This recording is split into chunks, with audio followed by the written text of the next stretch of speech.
Dan, tell me about this buggy, dude. Like, what's the story here? So this is the Meth Buggy, and basically it's a no rules build that a buddy of mine and I got the idea for. We found one, picked it up.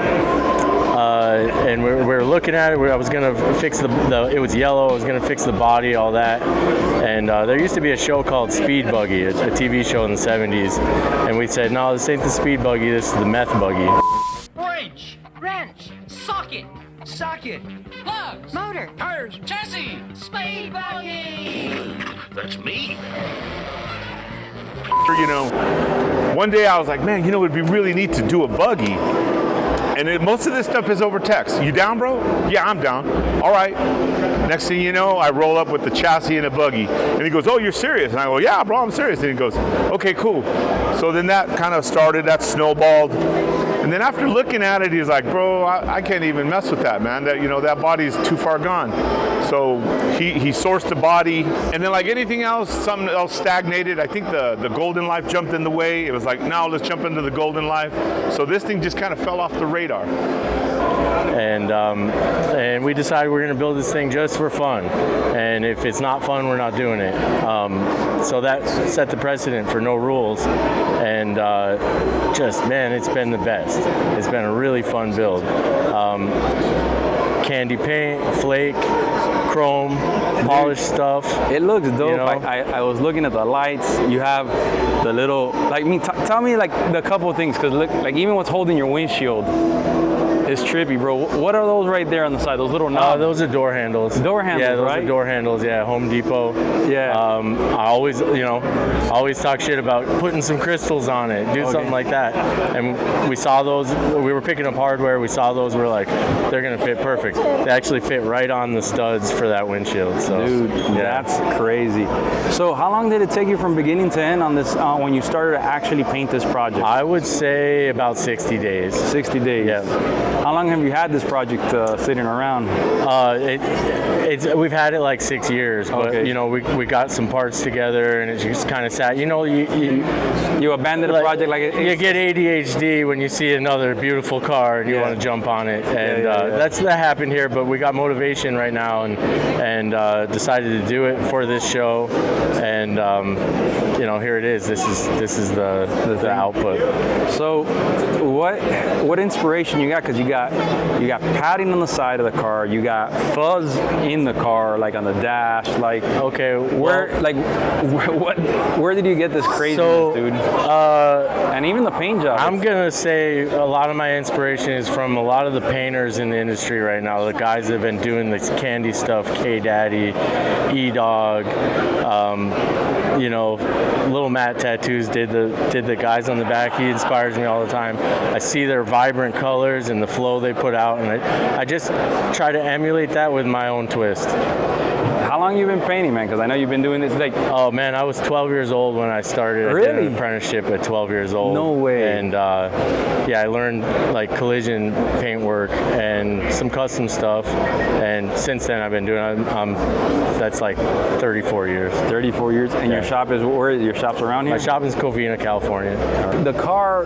Talk to me about your color, you know, your choice of colors and what you ended up doing for the color wheel. And, I mean, the fingerprint is so... period correct, you know? Yeah, so the fingerprint, I was like, what have I not seen? I was like, man, you know, like, what can I do that's not seen? And I was like looking on Shutterstock at different patterns that like you can download, and I saw something similar to this, but it was like, it was more uniform, you know, because that's all just kind of cookie cutter stuff. Yeah. So I thought, you know, I'm gonna start with these little guys. And so I just went around the panels and started with the little guys, and I started outlining them and then making lines in from the end. And then all of a sudden I had topography map. It looks, you know, like a dope lava lamp, or it's like the map, exactly what you said. Yeah, like a topography map. And then I actually did this part first. It kind of set the tone for the colors, like the teal and the purple.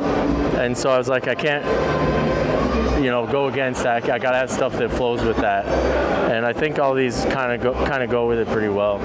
So to do a shameless plug, what Tropical Glitz candies did you use on this? Because I love it, and the fading, you just killed it, bro. You're gonna have to help me with the names. Ah, bro. Dude. I make the stuff, but I don't. You're gonna have to help me with the all names. Right, I use the purple. Okay. I use the orange. I use the red. The desert rose. Oh, desert rose. I busted desert rose. Orange. Right what here, are my oranges? What are the oranges here. called? Monarch. Did you use Monarch? I don't know. Orange Crush, Monarch. Dude. Pinkleberry Fuzz. No, I don't got that. I know I don't have that. Eric let me go over there and pillage his setup, and I just took stuff that I liked, and then I did it and gave it back to him. So it's dope. I don't even know. It's dope, bro. Yeah. And then what did you cover this car with? What clear did you use on this one? I used the SPI Euro Clear. The 2100. First time you use it? No. But I've used it the quite 2-to-1 or the 4-to-1-to-1?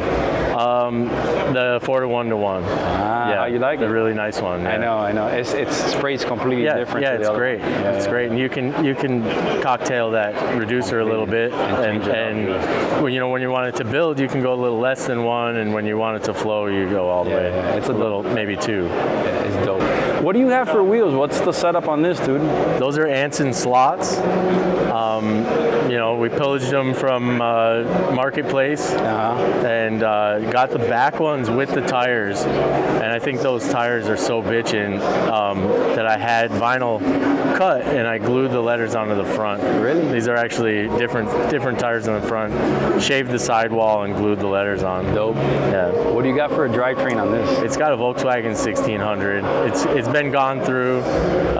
It's got a nice chrome kit on it. It looks great, super reliable. So you brought this first time this gets debuted today. First time today, and I sold it in like 3 hours. And is it staying in the States? No, Vancouver, British Columbia. Oh, dude, stoked, man. I mean, anything else you want to talk about the car, or any plugs or anything you want to talk about? Just want to give a shout out to my friend Ed Cerda. His Instagram is Paquito de Oro. He's like the production manager on this thing, and built the chassis, did the wiring, kept me motivated. And that was, it takes that to do these sort of things, because you can get carried away with artwork or distracted and this and that, and it was a cool partnership to do it. Awesome, dude. So being a behind the scenes guy, man, it's been a lot of fun. With like-minded people, you just get to hang out. We hang out in the shop. We bounce ideas back and forth, and it's been a lot of fun for me to be a part of this. All talent-wise, I mean, full disclosure, all talent-wise is Dan the man. He's been talent-wise. It's a great build, man. It's fun. And the one rule that we did make on this one was that 3-letter word. It says we're not going to do this unless it's going to be fun. That's going to be on the forefront. No rules, just fun. And we swore to it, and we're like, dude, that's it. If it's not fun, we ain't doing it. And man, it turned out to be one of the most funnest experiences for our Grand National memories, That's awesome. and